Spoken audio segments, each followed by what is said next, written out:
Bienvenue pour ce 8e live de la saga de la filière chambre.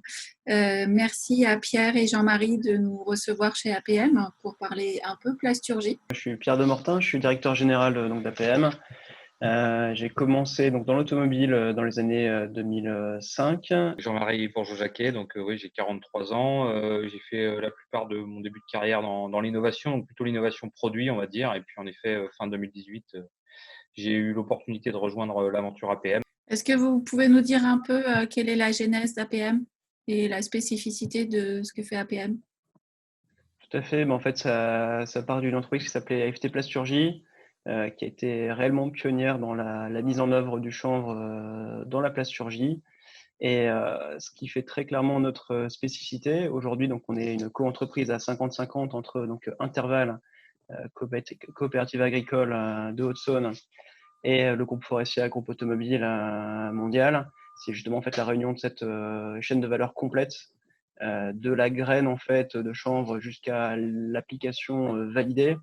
Et c'est certainement une des réponses en fait c'est vraiment la clé en fait du marché, d'être capable de proposer des produits pertinents et performants. Et donc le fait qu'on soit capable d'aller du début à la fin, et comme Jean-Marie est en train de le présenter, c'est certainement ça qui nous permet aujourd'hui de percer, même si on va aussi en reparler. Tout, tout nouveau marché demande de grands efforts de conduite de changement, et c'est ça aussi qui nous intéresse. Du coup, quels investissements ont été nécessaires pour pouvoir créer cette nouvelle industrie? Alors en fait, c'est des investissements qui se sont faits au fur et à mesure des années. Toute la difficulté, en fait, c'est de la question de passer de l'aspect R&D, où c'était très prometteur, à l'aspect investissement plus lourd, où il fallait avoir en fait des marchés consolidés. Pour cet aspect-là, en fait, c'est toujours par palier, en fait, et avec la question du capacitaire, du surcapacitaire, etc.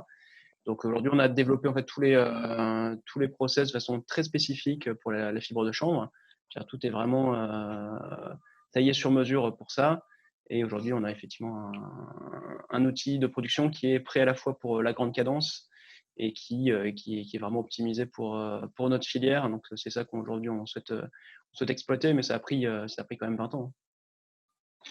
Donc, si on parle spécifiquement un peu des équipements industriels, donc il y a toute une partie, on va dire, qui est relativement déjà spécifique, qu'on profite que Gilles Chalet soit là, donc pour Eurochambre, et donc il a lui-même développé des équipements spécifiques basés sur son expérience. Donc voilà, il a construit le cahier des charges de la machine pour pouvoir préparer, on va dire, faire une première étape de défibrillation de chambre. Et ensuite, il y a une étape qui est plus confidentielle et qui correspond clairement aussi au savoir-faire technique, qui est vraiment la brique clé, qui est une brique de préparation de la fibre, pour ensuite l'intégrer, la mélanger avec des équipements qui sont entre guillemets plus classiques dans le domaine du compounding de la plasturgie, mais qui néanmoins aussi a nécessité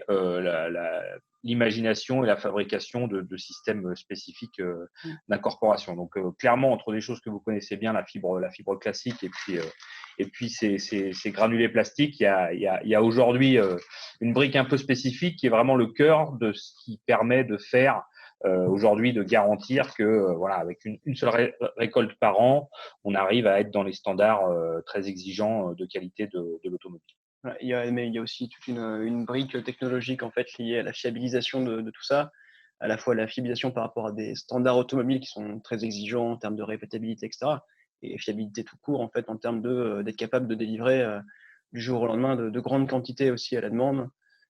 Évidemment d'éviter les ruptures de chaîne comme l'automobile ne le permet pas. Donc, voilà, tout ça, ça a été un long apprentissage. Tout ça aujourd'hui c'est en place, et ça a vocation à servir aussi de base pour aller hors automobile, justement, en réinvestissant dans toutes les bonnes pratiques qui ont été mises en place chez APM à ce jour. Dans les rendez-vous de lobbying qu'on fait à Interchambre, on a l'habitude de dire que ça a nécessité cette industrie 1 million d'euros par an pendant 10 ans pour que vous puissiez créer cette industrie. Est-ce que cette industrie, aujourd'hui, elle est rentable?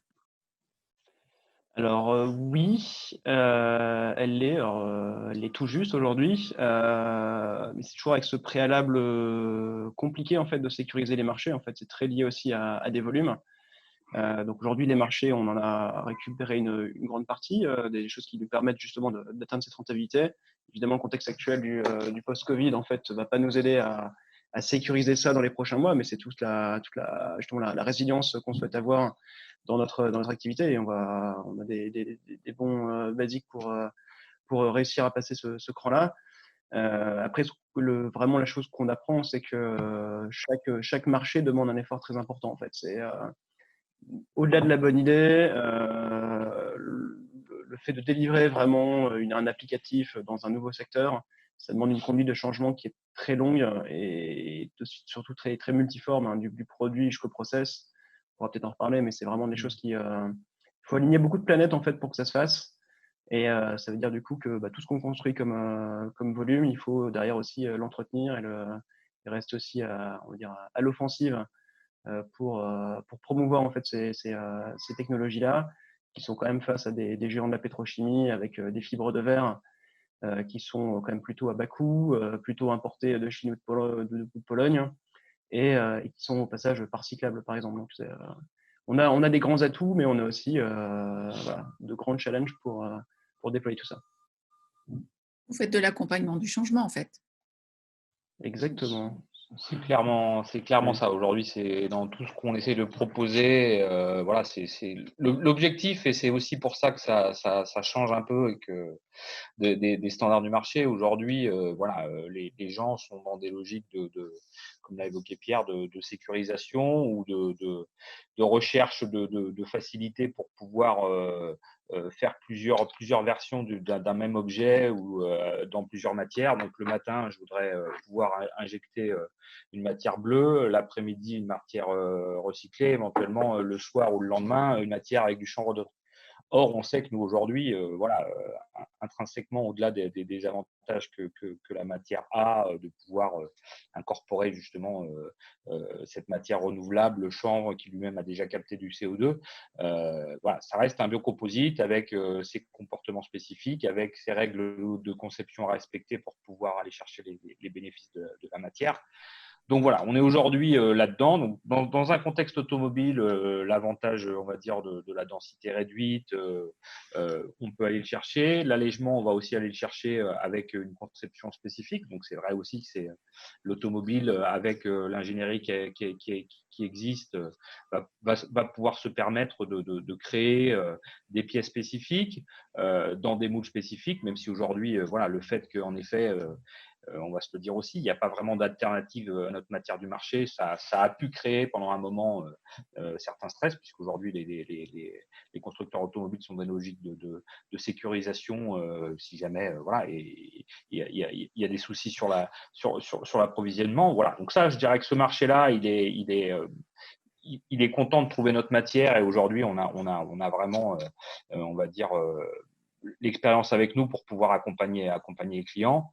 Dans l'accompagnement pour d'autres secteurs d'activité, en effet, il faut pouvoir accompagner les gens, voilà, et tous les gens aussi. Enfin, on va se le dire, l'industrie du plastique est une industrie aussi qui sous-traite beaucoup auprès d'injecteurs, voilà, et tout le monde n'est pas en mesure complètement de faire ce pas de côté, même si le pas de côté est pas, enfin, on parle pas non plus de science-fiction, on va dire. Hein. Voilà, on reste sur des plastiques qui s'injectent dans des moules standards avec des équipements standards, mais il faut les injecter un peu moins chaud parce qu'aujourd'hui, voilà, comme son nom l'indique, elles contiennent des films naturels, donc au-delà de 190-200 degrés, on va altérer la matière. Voilà.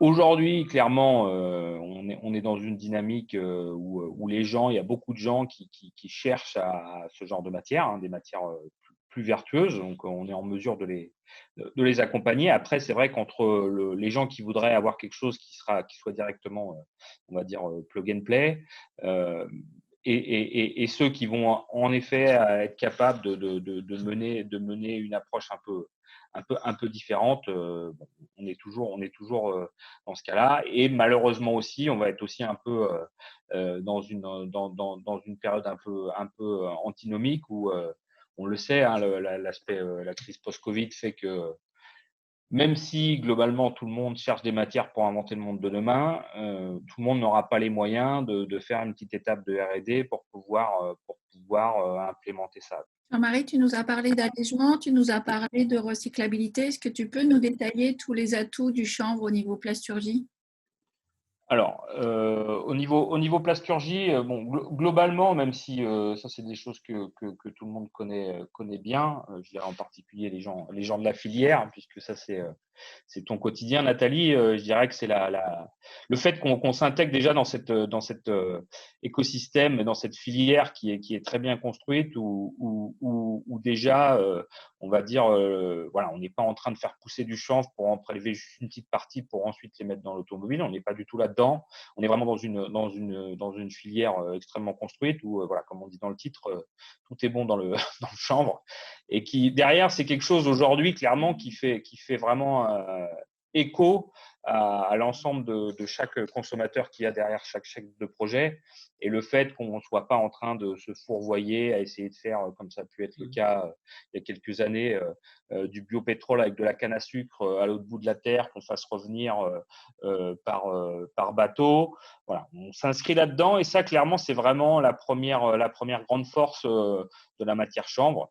C'est que du coup, voilà, on n'a pas aucun aspect de l'écologie, enfin de la partie écologique ou du discours qui fait que voilà.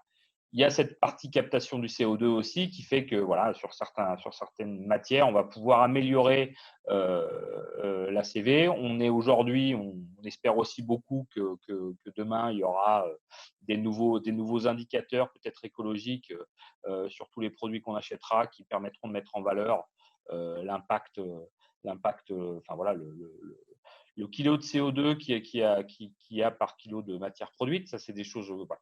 Sur la partie, donc du coup, comme tu l'as dit, chanvre, donc vraiment ce qui est important à comprendre, même si bon, y a les deux aspects.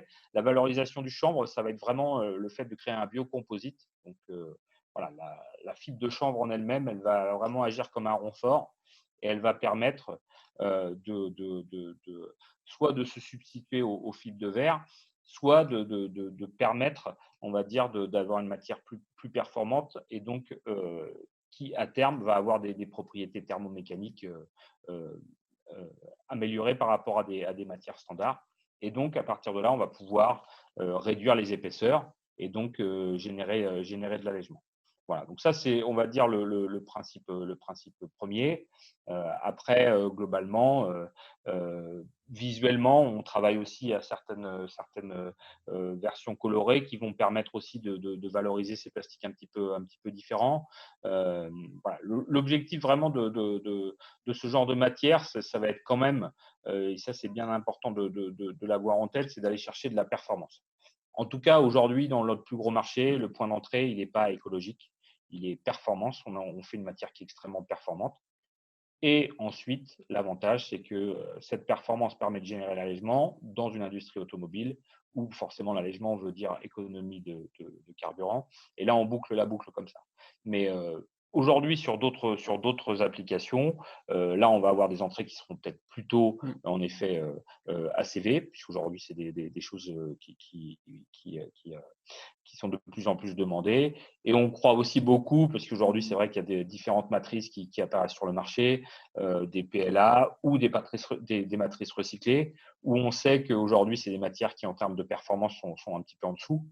On sait que le chanvre, aujourd'hui, va pouvoir permettre de remonter un petit peu en termes de performance mécanique pour pouvoir maximiser aussi l'usage de ce genre de matière. Donc, on va vraiment être dans l'aspect chanvre comme un renfort technique qui va permettre, sans impacter ou même en étant plutôt favorable en termes d'ACV, à remonter en termes de performance pour les plastiques.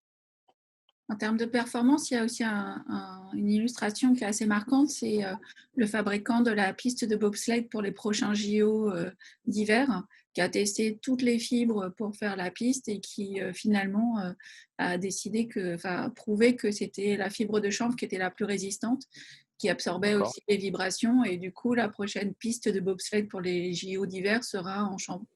Donc c'est plutôt pas mal en termes d'image. Donc, on fait les villages olympiques et les pistes de bobsleigh, d'accord. Voilà. Et puis bientôt, on va pouvoir prouver la pertinence de la protéine de chanvre pour les sportifs. En termes d'application, vous nous avez montré quelques exemples de véhicules, mais vous avez quoi comme type d'application en dehors de cet univers? Donc là, aujourd'hui, comme je le disais, on a aussi la possibilité de valoriser la fibre de chanvre comme renfort dans des applications plutôt type PVC extrudé. En fait, on sait qu'aujourd'hui, certains clients utilisent le chanvre pour développer des matières qui, dans le PVC, permettent d'avoir des matières plus rigides, plus fines. Voilà, on est toujours dans la logique d'amélioration des performances.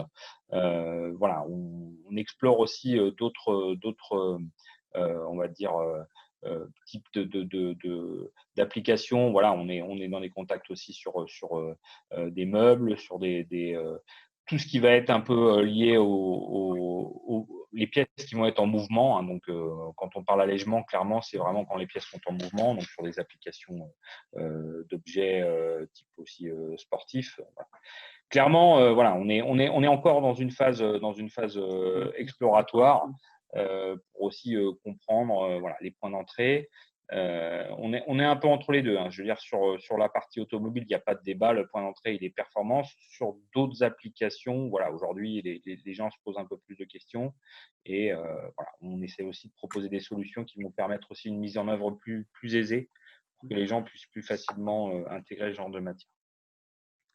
Pendant la période de confinement, on a échangé ensemble sur des projets de R&D qui étaient plus sur la partie construction. Je pense que il y a plein de choses qui sont à l'étude et que je pense que le fait qu'on soit sur une matière première qui est locale et qui est vertueuse, forcément, ça a fait réfléchir pas mal de monde. Quand on voit tous ces côtés vertueux, est-ce que du coup, vous pouvez nous détailler quels sont les freins? Pourquoi on n'en voit pas partout du plastique à base de chanvre? En fait, typiquement, historiquement, on sort vraiment des cases. Hein, en fait. Donc, si on est dans des domaines un peu normés, type les transports, hein, que ce soit quelque part l'automobile, mais quelque part encore pire, l'aéronautique ou bien le ferroviaire, on est sur des domaines en fait, où la conduite du changement est vraiment très longue.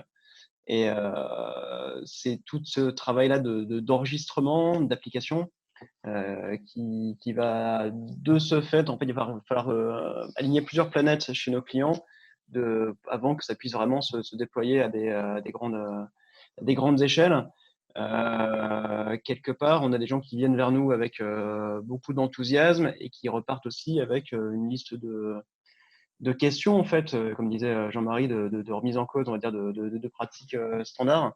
Et c'est là-dessus qu'il faut qu'on fasse tout ce travail d'accompagnement. Effectivement, changer la température d'une presse injectée, c'est pas rocket science, comme on dit. Et pourtant, c'est-à-dire qu'au quotidien, il faut un peu, entre guillemets, éduquer les gens, il faut leur donner les éléments, il faut vérifier qu'ils le respectent. À la première difficulté, justement, faut revenir là-dessus. Il ne faut pas dire que c'est un problème de matière, ça peut être un problème de mise en œuvre, en fait. Et voilà, donc c'est à la fois dans la mise en œuvre et puis aussi dans l'utilisation même. Est-ce qu'on a des gens qui vont refuser de reconcevoir leur système, on va dire.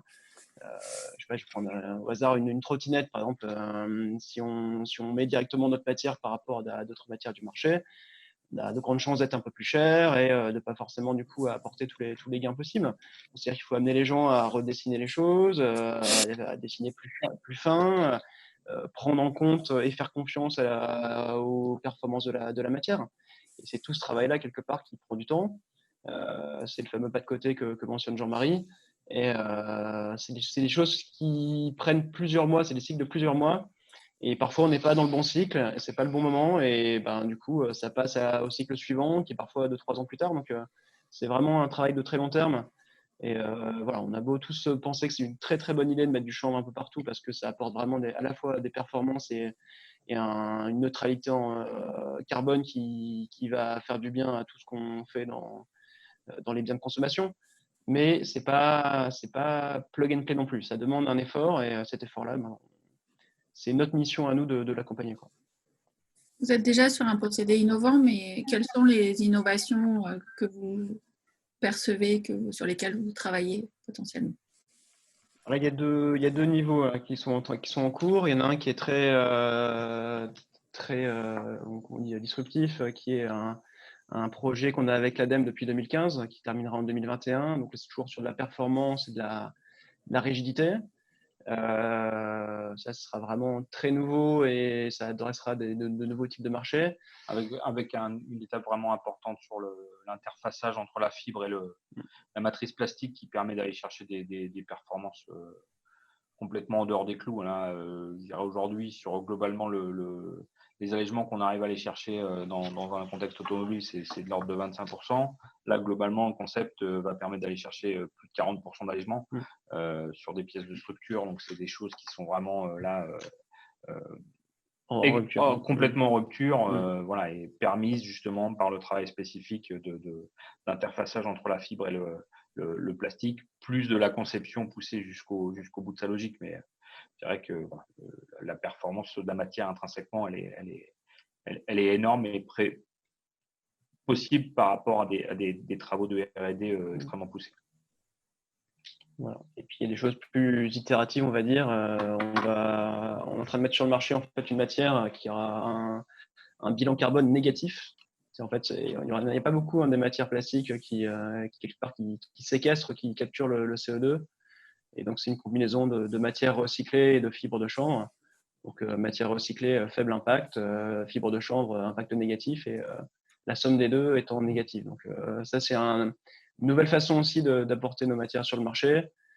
C'est vraiment de donner une solution à notamment grandes entreprises qui vont se poser des questions de neutralité carbone à horizon 2030, 40, 50.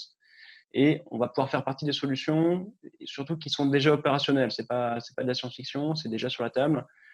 C'est déjà sur 3 millions de véhicules dans la rue.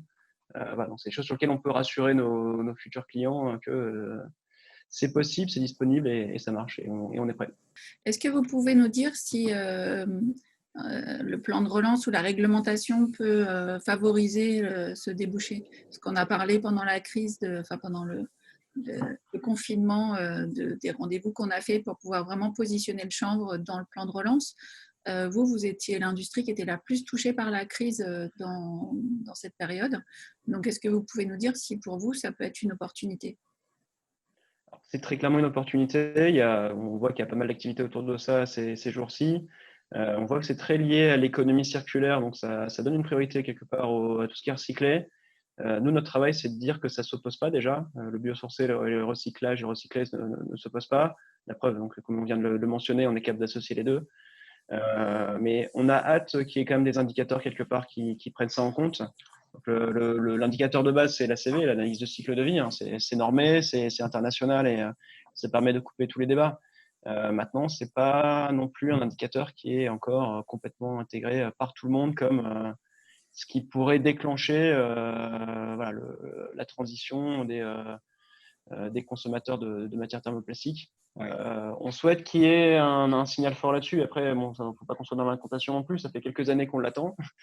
On parle toujours du monde d'après. On se dit que c'est peut-être maintenant. Voilà, je sais que Jean-Marie fait un gros travail ces jours-ci pour justement détecter tous les clients qui seraient capables de passer rapidement le cran, quoi. Oui. Et aujourd'hui, voilà, si on revient au contexte automobile, même si la matière elle est en série déjà depuis plusieurs années, personne n'est au courant que, au-delà de nous des communications qu'on fait nous, mais les constructeurs ne sont pas directement, ne mettent pas ça comme un argument, on va dire, de vente, voilà, ils mettent pas ça en valeur comme ils pourront mettre demain leur gamme électrique. Voilà, ils sont pas du tout dans cette valorisation-là parce qu'ils considèrent que c'est des matières justement que le point d'entrée est technique, que c'est des matières qui sont on va dire cachées et que voilà, ça s'intègre dans des politiques matières, mais qui sont pas aujourd'hui suffisamment, on va dire, valorisables pour les mettre en valeur auprès de leurs clients. Après, aujourd'hui, on voit bien que les attentes sociétales font que les gens sont aussi à la recherche de plus en plus de ce genre de produits. Alors, on espère bien sûr que demain, il y aura une communication plus visible, un choix de se dire qu'en effet, voilà, il y a des matières qui existent, qui sont produites en France avec du chanvre français, qui sont à un niveau de performance important et que voilà, on n'est pas en train d'essayer de se faire plaisir à essayer de faire du greenwashing, mais que là, justement, l'ensemble des points d'entrée sont bons. Voilà. Ce qui nous intéresse, c'est aussi le discours de dire qu'on est sorti du démonstrateur. Je veux dire, des démonstrateurs en lin ou en chanvre, on en a vu pendant des années. Alors, c'est très bien, hein, mais c'est pas ce qui permet de lancer des investissements, c'est pas ce qui permet d'embaucher plusieurs dizaines de personnes, c'est pas ce qui permet de rassurer des grands donneurs d'ordre qu'on sait faire ça en grande série. Voilà, donc c'est tout le discours qui pourra amener justement cette confiance des grands donneurs d'ordre qu'il y a une filière derrière qui est organisée, sur lequel il y a plusieurs sources, il n'y a pas de problème de pénurie, voilà, tout ça, c'est la qualité est là, filière d'excellence hein, pour faire court. Je pense que c'est un discours qu'on sait porter ces jours-ci et on est peut-être aussi dans la période où ça va peut-être germer du coup. Oui, là, Donc, on parlait du niveau français, mais au niveau européen, il y a le Green Deal. Là, on travaille pas mal avec Alexandre sur la partie nutrition et la stratégie Farm to Fork, mais ça peut être aussi une opportunité au niveau européen. Il peut y avoir des choses qui se débloquent. Oui. Vraiment, c'est des choses, voilà, où, comme je disais, on l'espère. Voilà, après, il y a aussi, voilà, on va pas non plus se voiler la face. On sait que là, les mois prochains vont être extrêmement compliqués. Que voilà, et justement, la capacité des politiques à bien laisser la priorité sur la partie écologique, sans reporter en tout cas, ou même plutôt accélérer ces démarches-là, c'est clairement ça qui va permettre voilà. Le bon signal qui a été envoyé quand même, c'est tout ce qui est les normes d'émissions Euro 5, 6, 7, qui auraient pu être dérogées face à la crise, ont été maintenues. Donc ça veut dire que ça continue à mettre un objectif très ambitieux auprès des constructeurs pour abaisser les niveaux d'émissions. Et comme on disait par rapport à l'allègement, on est très contributeur de ça. Donc ça, tant mieux déjà, c'est-à-dire que ce n'est pas un renoncement. Maintenant, à quel moment ça se convertit par ailleurs en incitation, en indicateur, en obligation? On aura peut-être un effet d'engouffrement où d'un seul coup, on dira qu'il faut 0,25% de contenu biosourcé dans n'importe quel bien de consommation et d'un seul coup, tout le monde viendra nous voir. Mais ça fait des années qu'on l'attend quelque part, ça viendra peut-être. On compte pas dessus non plus pour croître, sinon en fait on va juste être dans l'attente et ça sera compliqué. Mais oui, c'est quelque chose forcément auquel on pense. Et puis nous, on communique assez largement là-dessus. Aussi au niveau européen, on a aussi plusieurs niveaux de collaboration avec des instituts étrangers ou de présentation, de conférences. Donc on essaie de continuer à porter la bonne parole. Voilà, pour l'instant, ça n'a pas encore. Ça a seulement encore beaucoup de potentiel. Est-ce que vous pouvez nous montrer des pièces? Parce que depuis tout à l'heure, on parle de plasturgie, mais on ne voit pas à quoi ça ressemble pour ceux qui ne connaissent pas encore. On va commencer par celle-ci. Donc ça, si vous avez une 308, ça, en fait, c'est la partie supérieure du panneau de porte. On a un panneau de porte, c'est là où vous mettez le coude avec la fenêtre. Donc cette pièce, en fait, c'est une pièce dans notre matière chargée 20% fibre de chanvre. Elle est donc gainée avec du PVC par-dessus et elle est 25% plus légère que ce qui se fait sur le marché. Et donc ça, c'est en série en production série depuis 2013. Donc là, il y a plus d'1 308 000 qui intègrent du chanvre et on n'a eu aucun souci ni d'appro ni de qualité depuis toutes ces années. Donc ça, c'est vraiment une première preuve que le concept fonctionne. Et c'est notre premier, quelque part, succès. Après, on est rentré sur des projets de ce type-là. Donc ça, c'est l'Alfa Romeo Giulia. Donc, première planche de bord complète faite avec notre plastique 20% fibre de chanvre. Donc, vous voyez, c'est vraiment la structure de planche complète qui intègre tout, hein, le compteur, les écrans, l'airbag, etc. Donc ça tient 500 heures à 120 degrés. Ça tient tous les crashs possibles. Et surtout aussi, si je vous montre un peu une coupe en fait, de cette pièce-là, faut imaginer en fait que la pièce plastique, en fait, elle est interface de plein de choses. Elle doit être compatible avec de la mousse, avec une peau au-dessus. Tout ça, ça doit être soudable, vissable, etc. Donc, c'est le niveau de maturité dans l'implémentation, c'est vraiment ça qui a été clé pour rassurer les clients et que ça soit OK du premier coup.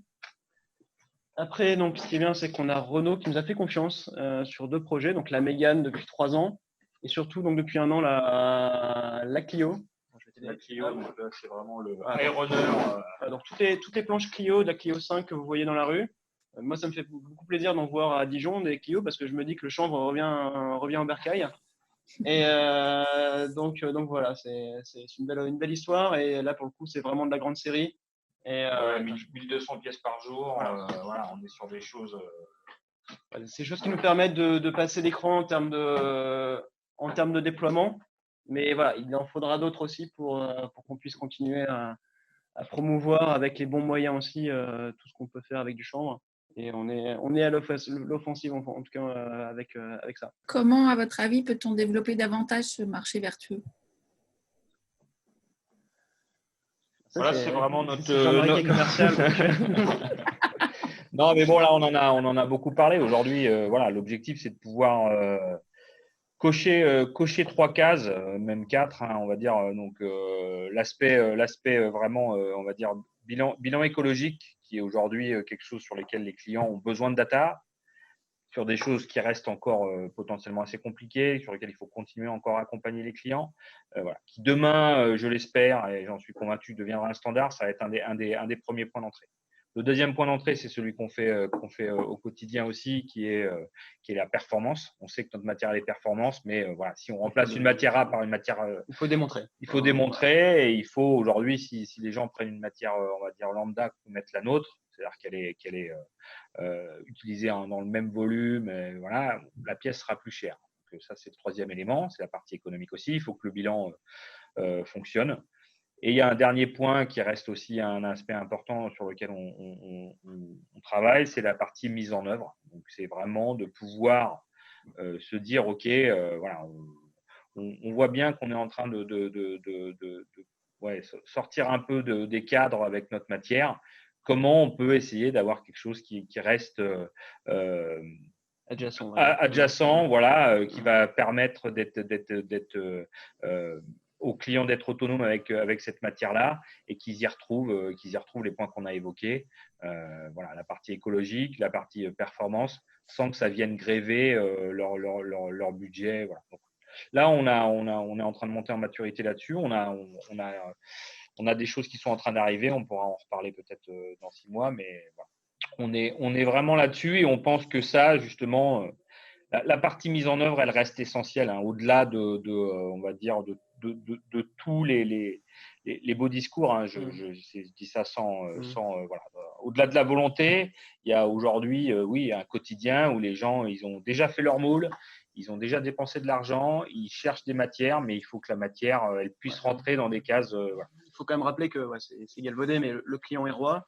C'est-à-dire que si on ne comprend pas les contraintes de nos clients, si on ne s'y adapte pas, si on y arrive juste avec, entre guillemets, une arrogance de dire c'est bien, c'est mieux, voilà, si le discours s'épuise très vite, si on n'écoute pas, si on n'est pas vraiment dans une écoute sincère de ce qu'on fait, et, l'approche sincère, c'est ce qu'on a depuis le début dans cette aventure sur le champ, donc voilà, on va le conserver.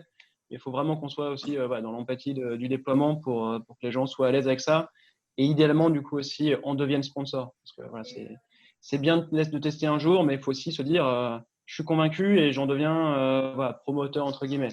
Ça, ce serait vraiment le but ultime de ce qu'on cherche à faire. Est-ce que vous pouvez nous dire comment vous voyez l'avenir du chanvre au niveau de la plasturgie? Je pense qu'on n'a jamais été autant dans ce qu'il faut faire au bon moment, en fait. Voilà, les annonces de neutralité carbone sont une excellente nouvelle pour nous. C'est vraiment, à un moment, on est sur une biomasse sur laquelle il n'y a plus de débat. Il n'y a pas de scandale médiatique à venir autour du chanvre. Il n'y a pas de choses qu'on a mis sous le tapis. L'histoire est extrêmement propre. Moi, ça fait 10 ans maintenant que voilà, je fais le tour du monde pour aussi l'expliquer aux gens et recueillir les questions. On nous a jamais dit, on n'a jamais été capable de nous démontrer que ce qu'on faisait, il y avait un biais au niveau écologique. Donc ça, c'est vraiment important. Ça veut dire que quand on va vraiment nous poser des questions très sérieuses et à très grande échelle, on sera capable d'y répondre.